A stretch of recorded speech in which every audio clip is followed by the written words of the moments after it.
Abramos el libro de Mateo en el capítulo 9. Vamos a leer los versículos del 9 al 13. Mateo 9, versículos del 9 al 13. Cuando lo tengan listo, amén. El tema de hoy: el Señor no vino por los justos. Vamos a ver hoy qué nos dice el Señor al respecto de esto.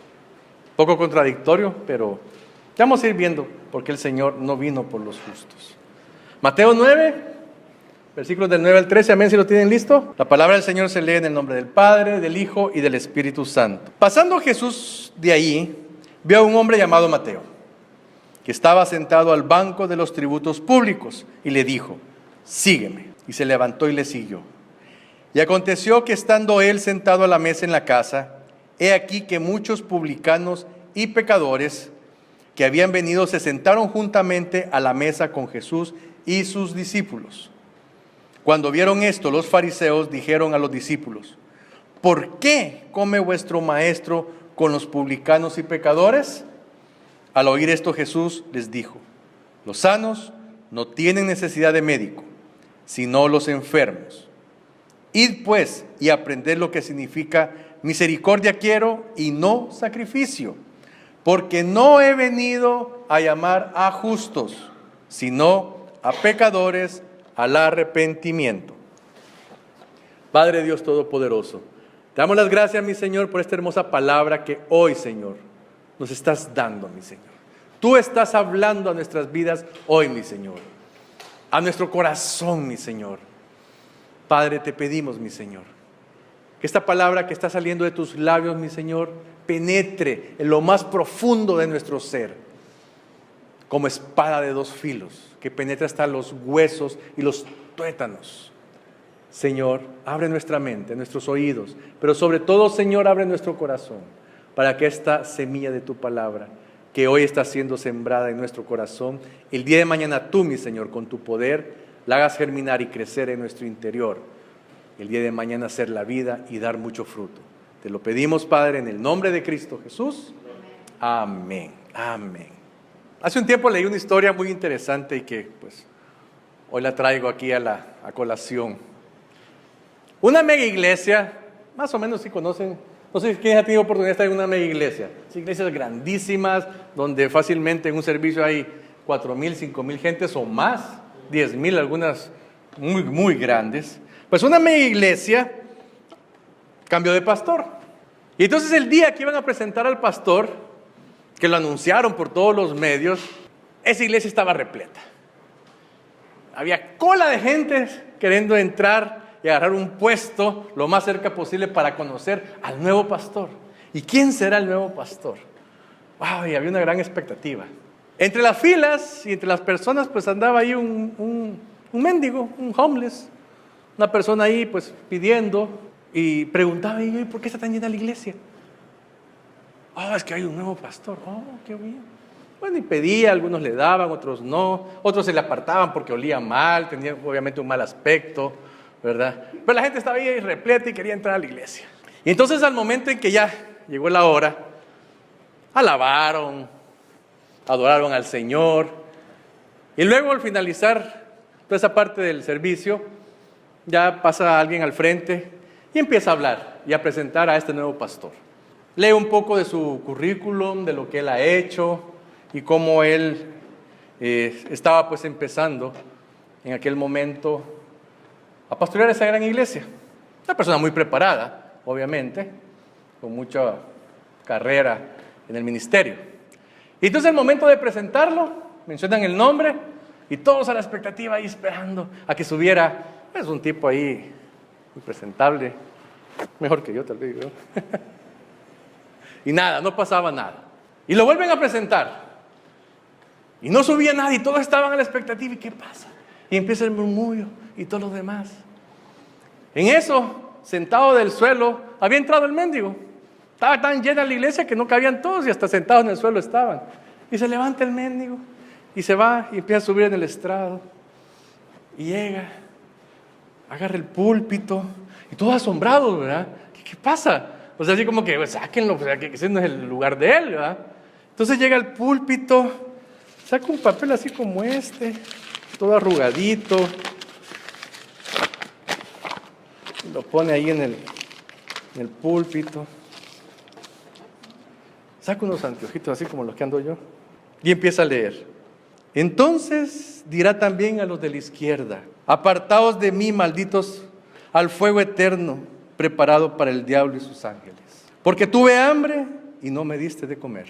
Tuve sed y no me disteis de beber. Fui forastero y no me recogisteis. Estuve desnudo y no me cubristeis. Enfermo y en la cárcel y no me visitasteis. Entonces también ellos le responderán diciendo: Señor, ¿cuándo te vimos hambriento, sediento, forastero, desnudo, enfermo o en la cárcel, o no te servimos? Entonces les responderá diciendo: de cierto os digo que en cuanto no lo hicisteis a uno de estos más pequeños, tampoco a mí me lo hicisteis. E irán estos al castigo eterno y los justos a la vida eterna. Ese era el pastor. Ese era el nuevo pastor de aquella iglesia. Y empezó su prédica de esa manera, enseñándole a la gente por quién vino el Señor. Enseñándole a la gente cómo puede el Señor presentarse en nuestras vidas y dejarlo ir de paso. Dejarlo ir de paso. Les dio una gran lección en aquel día. No sé cómo hizo para llegar todo haraposo, maloliente y todo, pero así llegó. Estaba disfraz perfecto. Se ganó el premio de disfraz ese día. Pero realmente le dio una lección a aquella mega iglesia, en lo que lo único que quieren muchas personas solo es ir a recibir. Y entonces, el tema de hoy, como les decía, el Señor no vino por los justos. ¿Por quién vino el Señor? Vino por los pecadores. Ya lo vamos a ver más adelante. Vino por los pecadores. Y hoy es una prédica de muchas historias. Otro pastor. Y esta sí es una historia, la otra no sé si será cierta, pero esta sí es real. Esta sí es cierta. Un pastor llama un día a su secretaria y le dice: mira, lo que quiero que tú hagas, yo no puedo ir. No es un lugar en el que yo deba estar, pero el Señor ha hablado a mi vida y tengo que hacer esto. Se sacó un dinero de la bolsa y le dijo: ve a tal calle, a tal prostíbulo, y le pagas a 5 prostitutas y me las traes aquí. La secretaria se quedó así: ¿qué? Pastor, confía, solo confía, le dice. Haz lo que te digo. El Señor ha puesto esto en mi corazón y tengo que hacerlo. Bueno, la señora se fue al lugar donde el pastor le dijo, buscó a unas prostitutas y todas, las prostitutas algunas le dijeron que no, algunas aceptaron, ¿verdad? O sea, como un pastor, o sea, qué raro está esto, ¿verdad? Y bueno, las lleva a la iglesia, ahí a la oficina del pastor, y entonces ya las pasa adelante y le dice: bueno, ya puedes salir, yo tengo que hablar con estas 5 mujeres. Y entonces le dice a cada una de ustedes ha recibido su dinero. Sí, lo hemos recibido. Ok. Y entonces ese dinero, ¿cuánto tiempo más o menos tengo con ustedes? Pues sí, unas 2 horas por ahí. Ok, 2 horas. En esas 2 horas yo a ustedes les voy a compartir la palabra de Dios. Nadie de ustedes se me levanta. Escuchan y este es el mensaje que Dios tiene para ustedes. Y empezó a hablarles. Les empezó a hablar de la palabra del Señor a cada una de ellas. Cuando terminó, pasaron aquellas 2 horas. Le dice: bueno, el tiempo ya se acabó. Muchas gracias por venir. Esto es lo que yo tenía para ustedes. Y entonces, pues las mujeres se levantaron y se fueron. El siguiente domingo, una de ellas regresó. Una, a la cual el Señor había hablado. La cual recibió la palabra de Dios. Recibió y llegó el domingo, se arrepintió de sus pecados, dejó la prostitución y el Señor empezó a trabajar en su vida, a transformarlas. Yo les pregunto hoy, ¿estamos preparados como iglesia de que si entra una prostituta, de que si entra un mendigo, lo recibimos? ¿Estamos preparados como iglesia realmente de recibir a personas así? Cuando el mismo Señor, eso fue lo que hizo. Por eso vino, por ese tipo de personas. Y entonces el Señor estaba sentado, como leímos hace un momento, estaba sentado ¿con quiénes? Publicanos y pecadores. Y esa era la crítica que estaba sosteniendo, la que estaba recibiendo. ¿Cómo tu maestro está sentado con ese tipo de personas? El Señor escuchó aquel comentario. Y entonces esa fue la respuesta. No he venido a llamar a justos, sino a pecadores al arrepentimiento. El Señor también dijo lo siguiente en Mateo 21, 31 y 32. Jesús les dijo: de cierto os digo, que los publicanos y las rameras van delante de vosotros al reino de Dios. Porque vino a vosotros Juan en camino de justicia y no le creísteis, pero los publicanos y las rameras le creyeron. Y vosotros, viendo esto, no os arrepentís después de creerle. ¿Quién es el justo? ¿Quién es realmente el justo? Y hay dos tipos de justos: el justo definido por el mundo y el justo definido por Dios. ¿Quién es el justo definido por el mundo? Es este tipo de personas que se creen justas a sí mismas, que piensan que todo lo que hacen está bien, que piensan que todo lo que dicen está bien y que no cometen falta. Y el Señor los criticaba fuertemente, especialmente a los fariseos, que en todo momento les decía: hipócritas. ¿Cómo es posible que ustedes pongan carga a los demás cuando ni siquiera ustedes mismos pueden llevarlas? Ellos se creían justos ante Dios y pensaban que todos los demás eran pecadores y que todos los demás se iban a ir al infierno y que ellos eran los únicos salvos. El Señor critica fuertemente ese tipo de actitud. Entonces, ¿quién es el justo ante el mundo? Pues el que el mundo dice: esta es una buena persona, sí, se porta bien, mira cómo se viste, mira qué bien le va. Ese es el justo ante el mundo. Y al que le va mal, ¿qué es lo que dice el mundo? A saber en qué pecados anda, a saber qué anda haciendo. Claro, ¿cómo pueden decir de una ramera de que sea justa? Sí sabemos lo que hace. Pero ¿y quién les va y les predica? ¿Quién va y les da la palabra? ¿Cómo van a tener fe si no la oyen? ¿Cómo van a conocer del Señor si no hay realmente quien comparte el Evangelio con estas personas? Y en aquella época también los ponían junto a los publicanos, que eran los cobradores de impuestos. O sea, el mundo veía a los publicanos como las rameras. Los ponían a la par casi. Y también tenían una gran rabia y un fuerte rechazo para estas personas. ¿Por qué? Porque ellos cobraban tributo para el César. Y claro, los judíos no querían que le estuviera dando su dinero a Roma. Entonces los habían puesto en una posición tan baja como a las rameras. Pero el Señor Jesús se sentaba con ellos. Y de hecho, Mateo era un publicano. Mateo era un cobrador de impuestos. Y el Señor solo lo vio y le dijo: sígueme. Eso fue todo lo que hizo con Mateo. Y Mateo lo dejó todo, se levantó y siguió al Señor. Él escuchó la palabra de Dios. Él escuchó el llamado del Señor. Pero los fariseos no escuchaban el llamado de Dios. El Señor entró a Jerusalén y no lo reconocieron. No se dieron cuenta que era el Hijo de Dios, el Mesías, el que en ese momento estaba entrando. Y entonces ahora pregunto: entonces, ¿quién es el justo ante Dios? Ya vimos quién es el justo ante los hombres, ante el mundo. ¿Quién es el justo ante Dios? ¿El que anda en malos pasos? ¿El que anda actuando mal?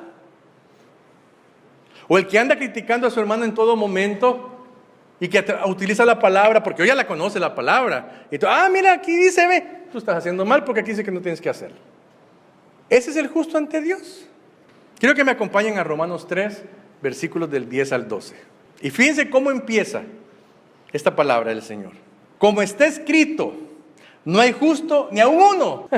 El Señor mismo nos dice: ni uno es justo. No hay quien entienda, no hay quien busque a Dios. Todos se desviaron. Todos, no algunos, todos se desviaron. A una hicieron inútiles. No hay quien haga lo bueno, no hay ni siquiera uno. Sepulcro abierto es su garganta, con su lengua engañan. Veneno de áspides hay debajo de sus labios, su boca está llena de maldición y de amargura. Qué dura la palabra, durísima. Y esto lo dice Pablo en Romanos 3, haciendo referencia al Salmo 14, al Salmo 5, al 53 y al Salmo 140. Y él les está hablando a los romanos. Pero lo que más me llama la atención: no hay justo ni aún uno. Entonces fíjense que dentro de esta palabra hay algo bien hermoso. Si el Señor no vino por los justos, sino por los pecadores, y la palabra dice que no hay justo ni siquiera uno, entonces el Señor vino por todos. Vino por todos, porque todos hemos pecado, todos estábamos muertos en delitos y pecados. Pero cuando llegamos a los pies de Cristo, cuando aceptamos esa voz hermosa que nos está diciendo, sígueme, como le dijo a Mateo, cuando aceptamos ese llamado del Señor, entonces algo cambia en nuestro ser. El Señor mismo perdona nuestros pecados. El Señor mismo murió en la cruz, pagó nuestra deuda. Y cuando aceptamos de corazón al Señor, como ya lo he dicho en otras ocasiones, hacemos vivo el sacrificio de Cristo. ¿Por qué? Porque nuestros pecados son perdonados. Nuestro pecado ha sido lavado, nuestro ser completo ha sido lavado por la sangre de Cristo.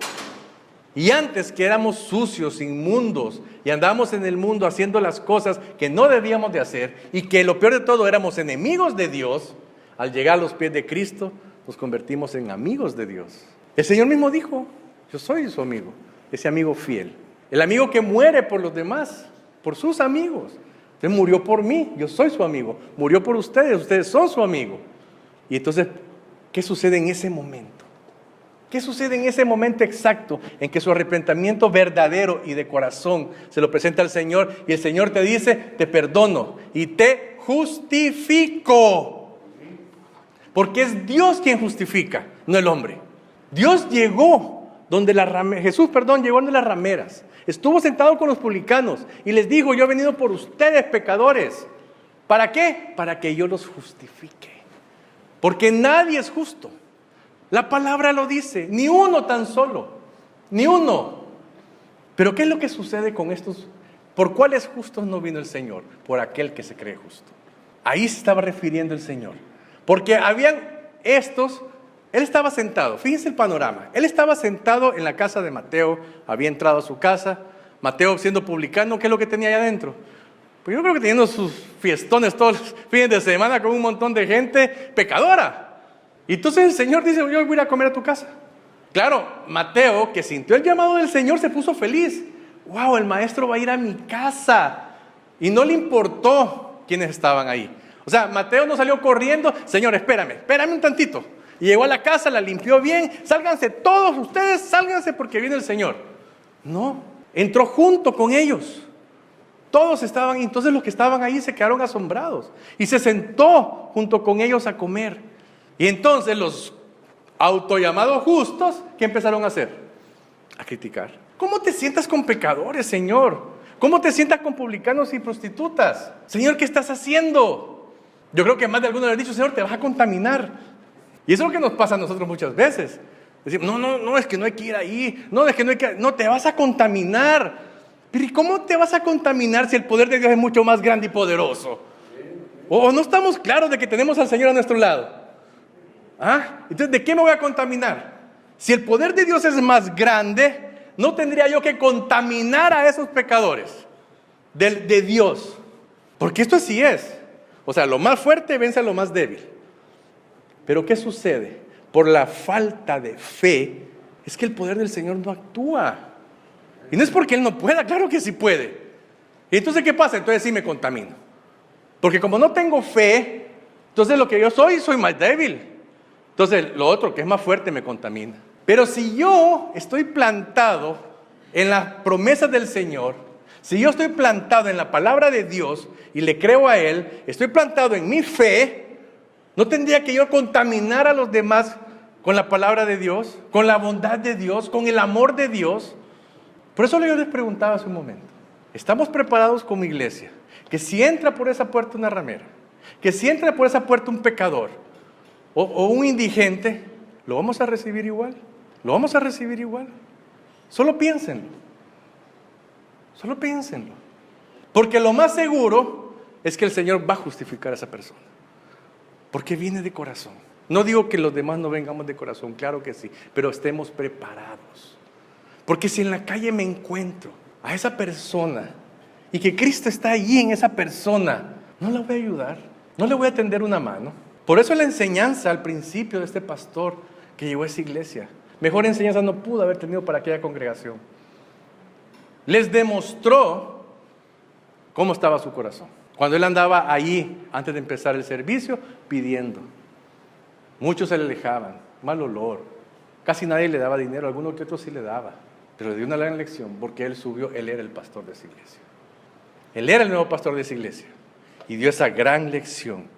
Y entonces estos que se dicen autollamar justos son personas, ya lo hemos visto antes, llenas de orgullo, el mayor de los obstáculos, llenos de soberbia, de altivez. A veces cuando vemos personas así, nosotros mismos decimos, bueno, ¿y este qué se cree? Pero a veces veámonos en un espejo y veamos si en algún momento no nos comportamos así. No porque tal vez seamos así. En algunos momentos el enemigo ataca. Y hay situaciones en las que de repente, por alguna razón, reaccionamos de esa manera. Y entonces imagínense, hoy démosle vuelta a la moneda. ¿Qué dirán los otros? Bueno, ¿y este qué se cree? Y tal vez alguien dirá, no, yo sé que no soy pecador. Yo he aceptado al Señor Jesús como el Señor de mi vida. Me he arrepentido de mis pecados. Pero que la mentira del mentiroso no los engañe, haciéndoles pensar que ahora son justos. Pero siguen actuando de la misma manera que cuando no habían conocido al Señor, porque solo han confesado con su boca, pero no creen en su corazón. Y así hay mucha gente, así hay muchos cristianos, disque cristianos. Por eso es la gran crítica del cristianismo. Y yo, miren, de verdad, yo he escuchado personas decir, es que para ser cristianos como este, yo mejor no me hago cristiano. Claro, obviamente, ¿qué pasa? El enemigo está atacando. No quiere que esta persona se convierta. Y lo ataca de esa manera.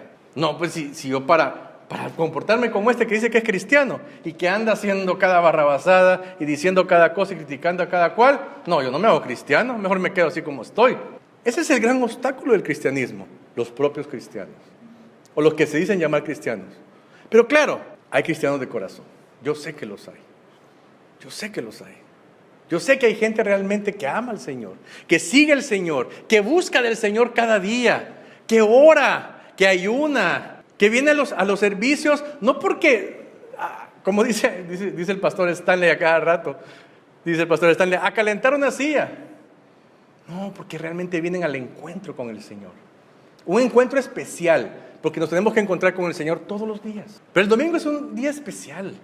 Venir a alabar al Señor, a darle gracias, a adorarle, a recibir esa hermosa palabra que tiene para mi vida, para mi corazón. A veces palabras de esperanza, palabras de motivación, pero así como hoy, palabras de disciplina, palabras de reprensión. Porque sí, porque la Biblia está ahí llena de todo eso.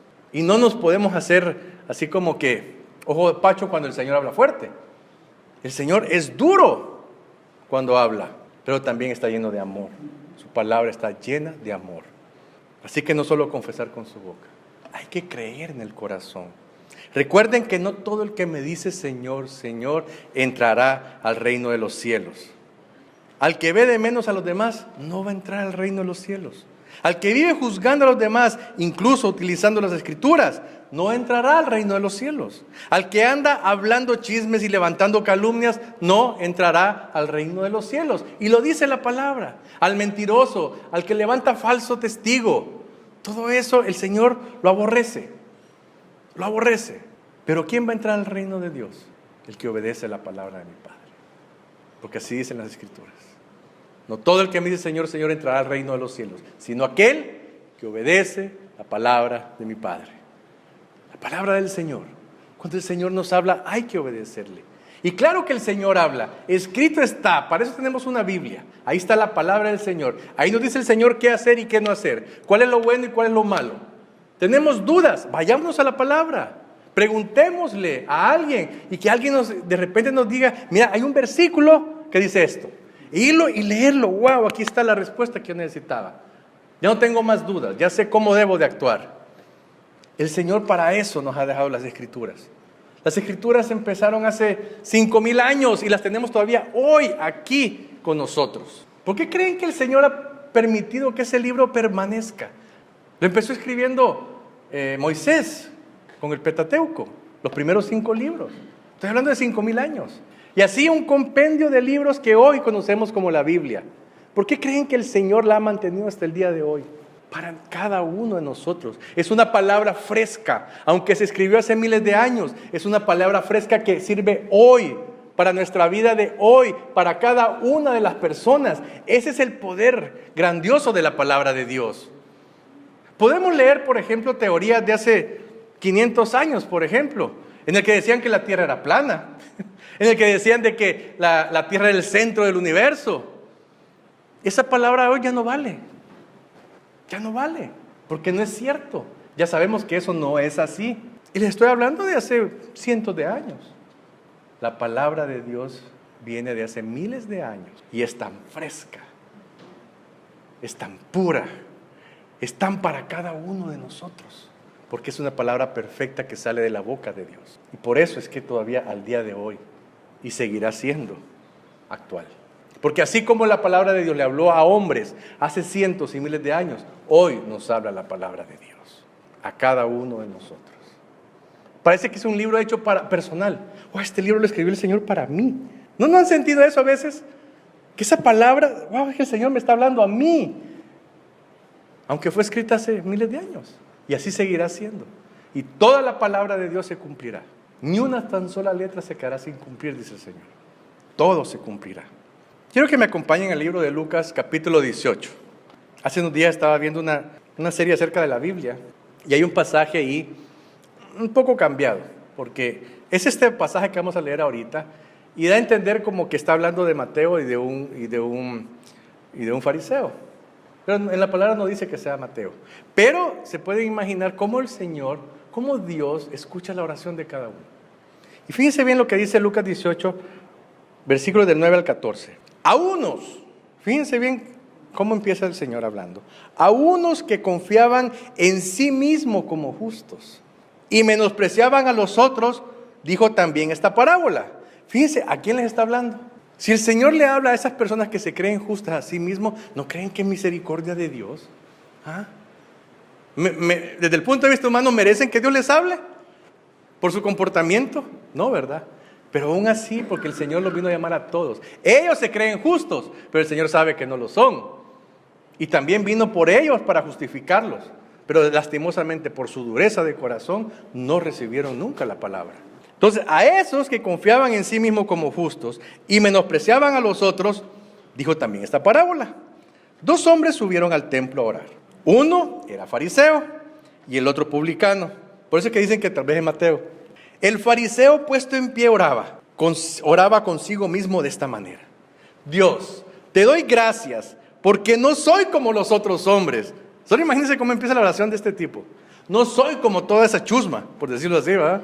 Esos hombres ladrones, injustos, adúlteros, ni aún como este publicano que está aquí, porque subieron los 2 juntos al templo. Ayuno 2 veces a la semana. ¡Ay, qué bueno! Doy diezmo de todo lo que gano. Mejor todavía, ¿verdad? Mas el publicano, fíjense, estando lejos, no quería ni aún alzar los ojos al cielo. Estaba con su rostro abajo. Y entonces dice que se golpeaba el pecho diciendo, Dios, sé propicio a mi pecador. Solo eso dijo. Pero esas palabras salieron de su corazón. Palabras verdaderas de arrepentimiento. Sé propicio de mí. Yo soy pecador, Señor. Os digo que éste descendió a su casa justificado antes que el otro. Porque cualquiera que se enaltece será humillado y el que se humilla será enaltecido. Fíjense qué hermoso. Así nos habla el Señor. Y entonces, ¿qué sucede cuando el Señor le habla a estas personas? Se sienten atacadas, se sienten ofendidas. Porque sí saben lo que son, saben de su comportamiento. Y entonces por eso es que los fariseos no lo dejaban en paz al Señor. Le ponían trampas. Bueno, al final pues lo mataron. Aunque ese era el plan de Dios, obviamente. Hoy lo sabemos, hoy lo conocemos. Pero así pasa también en el mundo. Cuando se le habla la verdad a alguien, ese alguien no la recibe. ¿Por qué? Por orgullo, por arrogancia, porque se cree más que los demás. Y entonces imagínense el fariseo escuchando esto. Yo no soy justificado. ¿Cómo? Si yo doy mi diezmo, yo ayuno, yo soy bueno, ayudo a la gente. Además, yo sirvo en el templo, soy un servidor del Señor. Y si no, miren mis vestimentas, pues. Y ahí andaban los fariseos, orando por las calles, con una cara, con un semblante caído cuando estaban ayunando, para que se dieran cuenta que ayunaban. Esas son las cosas que al Señor no le gusta. No le gusta la hipocresía.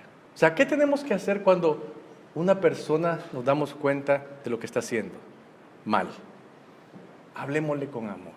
No los juzguemos. El Señor no vino para juzgar. Para eso es la segunda venida.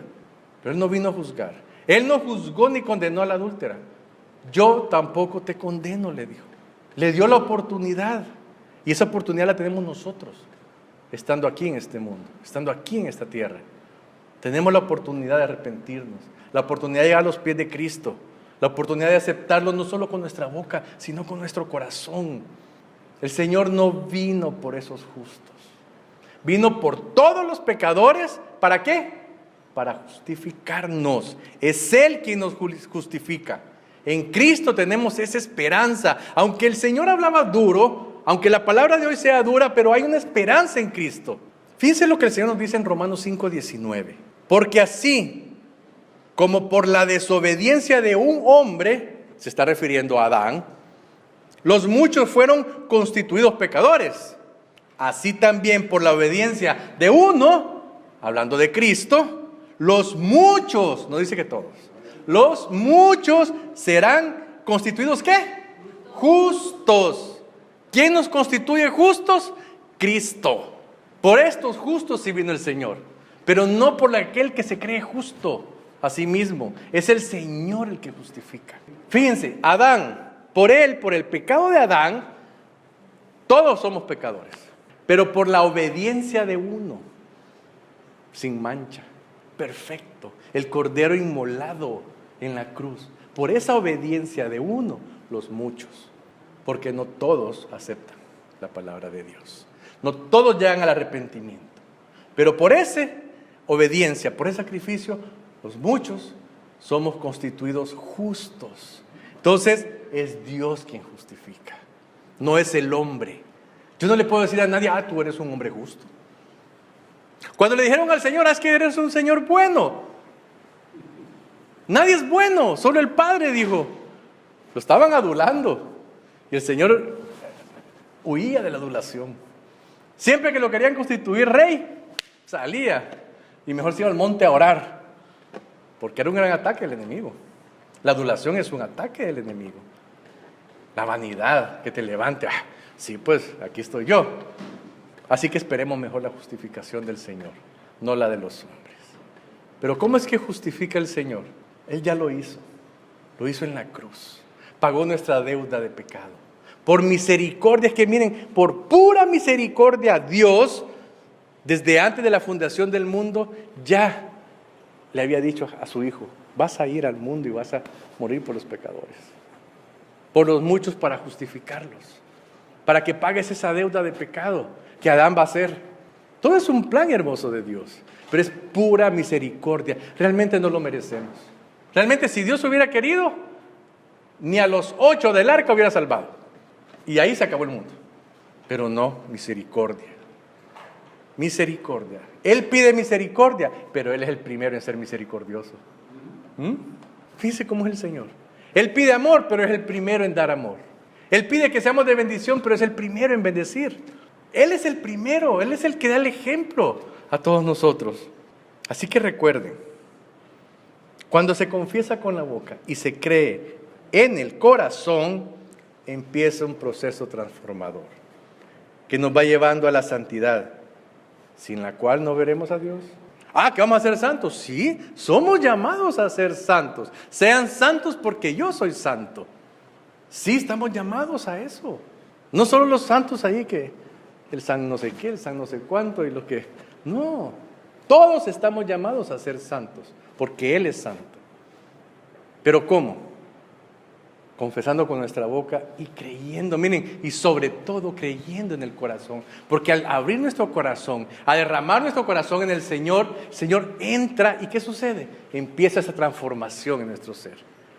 A cambiarnos totalmente, a no ser los mismos pecadores e imperfectos de antes, sino que empieza a transformar nuestro carácter, nuestra forma de ser, nuestra boca sana, las adicciones, tanta cosa que hace el Señor hermosa. Y entonces transforma, y va transformando, y nos va llevando de gloria en gloria, como dice la palabra. Y de verdad, cada transformación, cada victoria, es para glorificar a Dios. Es para glorificar a Dios. Así que, sí, el Señor no vino por los justos, vino por todos nosotros, que no nos creemos justos, que sabemos en un momento dado de nuestra vida que éramos pecadores, que habíamos ofendido a un Dios tan bueno. Pero sobre todo el Señor nos llamó, tocó nuestras vidas sin que la pidiéramos. Fíjense qué hermoso, sin que lo pidiéramos. Por eso me encanta a mí siempre el ejemplo de Pablo. Pablo era fariseo, Pablo se creía justo. Según Pablo estaba haciendo las cosas bien, matando cristianos. Entre más cristianos mataba, más puntos con el Señor. Así que él no estaba pidiendo, Señor Jesús, ven a mi vida. No, lo estaba persiguiendo. Y sin que él lo pidiera, el Señor se le aparece camino a Damasco y empieza esa conversión de Pablo. 3 años Pablo en Arabia, siendo transformado por el Señor. Y entonces lo preparó para luego enviarlo como apóstol de los gentiles. Pero ven, es un proceso transformador. Y Pablo se debe haber dado cuenta porque escribió aquí en Romanos 3:12, como está escrito, no hay justo ni aun uno. Él lo escribió, él tomó las escrituras de los salmos y dijo, es cierto, y yo que me creía justo, pero no lo soy. Así que hermanos, pidámosle al Señor hoy que nos transforme, que nos siga transformando. Yo sé que aquí hemos aceptado al Señor Jesús en nuestro corazón, aquí, en el interior, no en nuestra mente, no en nuestra boca, no solamente ahí, en nuestro corazón, porque al Señor se le ama con todo nuestro corazón, con toda nuestra alma, nuestra mente y nuestras fuerzas, con todo nuestro ser se le ama al Señor. Entonces cuando lo hemos recibido así, el Señor está transformando nuestras vidas. El Señor está cambiando nuestro ser. Nos está llevando cada día más cerca a la santidad con el Señor, porque nos vamos a presentar ante Él. Sin la santidad no vamos a ver a Dios. Lo más seguro es que vamos a ser de esos cabritos que decía el pastor porque tuve hambre y no me diste de comer. Me viste desnudo y no me vestiste. ¿Y entonces qué dirá a esos de su izquierda? Malditos al fuego eterno. Dejémonos transformar por el Señor.